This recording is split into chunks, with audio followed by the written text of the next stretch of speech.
નમસ્કાર વિદ્યાર્થી મિત્રો, મારી યુટ્યુબ ચેનલ સંજીવ પટેલમાં આપ સૌનું હાર્દિક સ્વાગત છે. મિત્રો, આજના વિડીયોની અંદર આપણે ધોરણ 7 વિષય છે સામાજિક વિજ્ઞાન, જેનો પાઠ 6, જેનું નામ છે વિચરતી અને વિમુક્ત જાતિ. આ પાઠના સ્વાધ્યાયના પ્રશ્નો અને તેના જવાબો વિશે શીખવાના છીએ. વિદ્યાર્થી મિત્રો, જો તમે મારી ચેનલમાં નવા હોય તો મારી ચેનલને જરૂરથી સબસ્ક્રાઇબ કરો.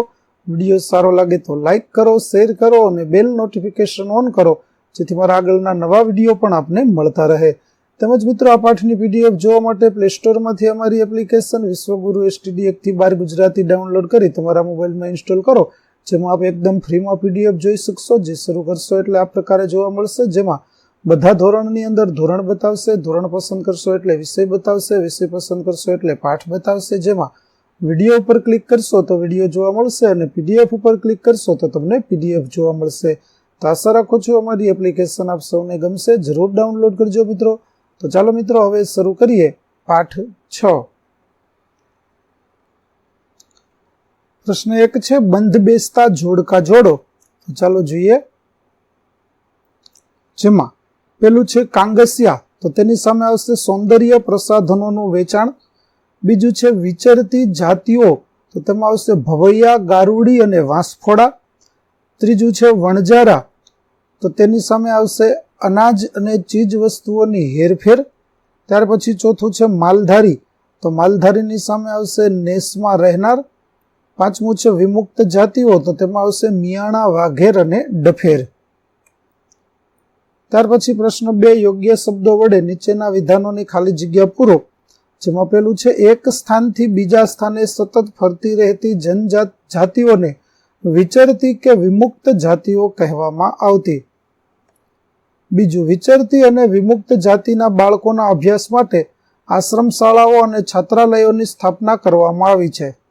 ત્રીજું, પોઠનો સમૂહ વણજાર અથવા ટાંડુ તરીકે ઓળખાતો. પ્રશ્ન 3, નીચેના વિધાનો સાચા છે કે ખોટા તે જણાવો. જેમાં પેલું, વિચરતી જાતિના લોકો માટે સરકારે ગૃહ ધિરાણ યોજના જાહેર કરી છે. ખોટું. બીજું, ગુજરાતમાં નટ, બજાણિયા, કાંગસિયા જેવી વિચરતી વિમુક્ત જાતિઓ વસે છે. તો સાચું. ત્રીજું, નટ બજાણિયા નેસમાં રહે છે. તો વિધાન ખોટું છે. ચોથું, શાહજહાંએ તેના લખાણોમાં વણજારાના કાર્યનો ઉલ્લેખ કર્યો છે. તો ખોટું છે. પ્રશ્ન 4, નીચેના પ્રશ્નોના ઉત્તર આપો. જેમાં પેલું, વિચરતી જાતિના પશુપાલકો અને સ્થાયી ખેડૂતો વચ્ચે કયા પ્રકારનો વિનિમય થતો હતો? શા માટે? તો વિચરતી જાતિના પશુપાલકો સ્થાયી ખેડૂતો પાસેથી અનાજ, કપડાં, વાસણો અને અન્ય વસ્તુઓ ખરીદતા અને તેના બદલામાં તેઓ સ્થાયી ખેડૂતોને ઊન, ઘી વગેરે વસ્તુઓ આપતા. આ રીતે વિચરતી જાતિના પશુપાલકો અને સ્થાયી ખેડૂતો વચ્ચે ચીજ વસ્તુઓનો વિનિમય થતો હતો. બીજો પ્રશ્ન, સરકાર દ્વારા વિચરતી વિમુક્ત જાતિઓના વિકાસ અને ઉત્થાન માટે કરેલા પ્રયત્નો જણાવો. તો સરકાર દ્વારા વિચરતી વિમુક્ત જાતિઓના વિકાસ અને ઉત્થાન માટે કરેલા પ્રયત્નો નીચે પ્રમાણે છે. જેમાં પેલું છે, સ્વતંત્રતા પછી ભારત સરકારે ઈસવીસન 1952માં વિચરતી વિમુક્ત જાતિઓને ક્રિમિનલ ટ્રાઇબ્સ એક્ટ 1871ના કાયદામાંથી મુક્ત કરી તેમને વિમુક્ત જાતિઓ તરીકે સન્માનભર્યું સ્થાન આપ્યું. આ જાતિઓના વિકાસ માટે અને તેમની સંસ્કૃતિની જાળવણી માટે સરકારે અભ્યાસ કરાવી. તેને આધારે ઈસવીસન 2008માં એક વિસ્તૃત અહેવાલ તૈયાર કર્યો. એ અહેવાલના આધારે તેમને બંધારણીય રીતે વિચરતી અને વિમુક્ત જાતિઓનો દરજ્જો આપી માનવ અધિકાર આપ્યો. ભારત સરકારે વિચરતી વિમુક્ત જાતિઓને અતિ પછાત અને વધુ પછાત જાતિઓમાં મૂકી તેમના વિકાસ માટે વિશિષ્ટ યોજનાઓ બનાવી છે. એ યોજનાઓમાં તેમને સ્થાયી કરવા જેવી બાબતોનો સમાવેશ કર્યો છે. આ જાતિઓના બાળકો માટે ખાસ આશ્રમ શાળાઓ અને છાત્રાલયો સ્થાપવામાં આવ્યા છે. કેન્દ્ર સરકારે અને રાજ્ય સરકારોએ આ જાતિઓના ઉત્કર્ષ માટે કેટલીક વિશિષ્ટ યોજનાઓ બનાવીને તેમને સમાજના સામાન્ય પ્રવાહમાં ભેળવવાના પ્રયત્નો કર્યા છે. સરકારે શિક્ષણ, સ્વાસ્થ્ય, સ્વચ્છતા, મકાનો વગેરેની સુવિધાઓ આપીને તેમને રોજગારી મળે તેવું વાતાવરણ ઊભું કર્યું છે. ત્યાર પછીનો પ્રશ્ન 3 છે, કચ્છના રબારીઓનો ઉનાળામાં સ્થળાંતર કરવાની જરૂર કેમ પડતી હશે? તો કચ્છના રબારીઓ પશુપાલન પર જીવન નિર્વાહ ચલાવે છે. તેઓ ઘેટા, બકરા અને ઊંટ પાળે છે. કચ્છનો મોટો ભાગ રણ પ્રદેશ છે. અહીં ચોમાસામાં વરસાદ ખૂબ ઓછો પડે છે. તેથી ઉનાળામાં કચ્છમાં પાણી અને ઘાસચારાની ભારે અછત સર્જાય છે. આથી પોતાના પશુધનને બચાવવા પાણી અને ઘાસચારાની શોધમાં કચ્છના રબારીઓને સ્થળાંતર કરવાની ફરજ પડે છે. ચોથું, નટ લોકો દ્વારા કયા કયા કરતબો કરી લોકોનું મનોરંજન કરવામાં આવે છે?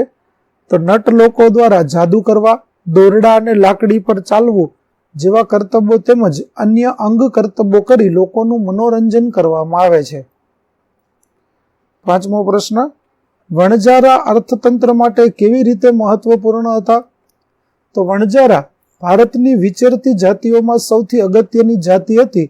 દિલ્હી સલ્તનતના સુલતાન અલાઉદ્દીન ખિલજી દિલ્હીના બજારો સુધી અનાજ અને અન્ય ચીજવસ્તુઓ લાવવા માટે વણજારાઓનો ઉપયોગ કરતો. મુઘલ બાદશાહ જહાંગીરના સમયમાં વણજારાઓ બળદો પર અનાજ લાદીને શહેરોમાં વેચવા જતા હતા. યુદ્ધ દરમિયાન વણજારાઓ બળદોની પોઠ દ્વારા મુઘલ સૈન્ય માટે અનાજ અને અન્ય માલ સામાન લાવતા હતા. તદુપરાંત વણજારાઓએ ભારતમાં અનેક ચીજવસ્તુઓ મધ્ય એશિયામાં લઈ જતા હતા અને ત્યાંથી અનેક ચીજવસ્તુઓ ભારતમાં લાવતા હતા. આમ તેઓ ભારત અને વિશ્વ વચ્ચે કડીરૂપ કામ કરતા હતા. આમ અનાજ અને જરૂરી ચીજવસ્તુઓ એક પ્રદેશથી બીજા પ્રદેશ સુધી લાવવા લઈ જવાનું કામ કરીને વણજારાઓ અર્થતંત્ર માટે મહત્વપૂર્ણ કામગીરી બજાવતા હતા. વિદ્યાર્થી મિત્રો, અહીં આપણો પાઠ 6 વિચરતી વિમુક્ત જાતિઓના અભ્યાસના પ્રશ્નો, સ્વાધ્યાયના પ્રશ્નો છે તે પૂરા થાય છે. આગળના પાઠના સ્વાધ્યાયના પ્રશ્નો મેળવવા મારી ચેનલને જરૂરથી સબસ્ક્રાઇબ કરો. તેમજ PDF જોવા માટે પ્લે સ્ટોરમાંથી અમારી એપ્લિકેશન વિશ્વગુરુ STD 1-12 ગુજરાતી ડાઉનલોડ કરી તમારા મોબાઈલમાં ઇન્સ્ટોલ કરો, જેમાં આપણે ધોરણ 7 તમામ વિષયના સ્વાધ્યાય સોલ્યુશન, સ્વાધ્યાય પોથી સોલ્યુશનની PDF જોવા મળશે, જે એકદમ ફ્રી છે. જરૂર ડાઉનલોડ કરજો. ફરી મળીશું નવા પાઠ સાથે. ત્યાં સુધી આવજો.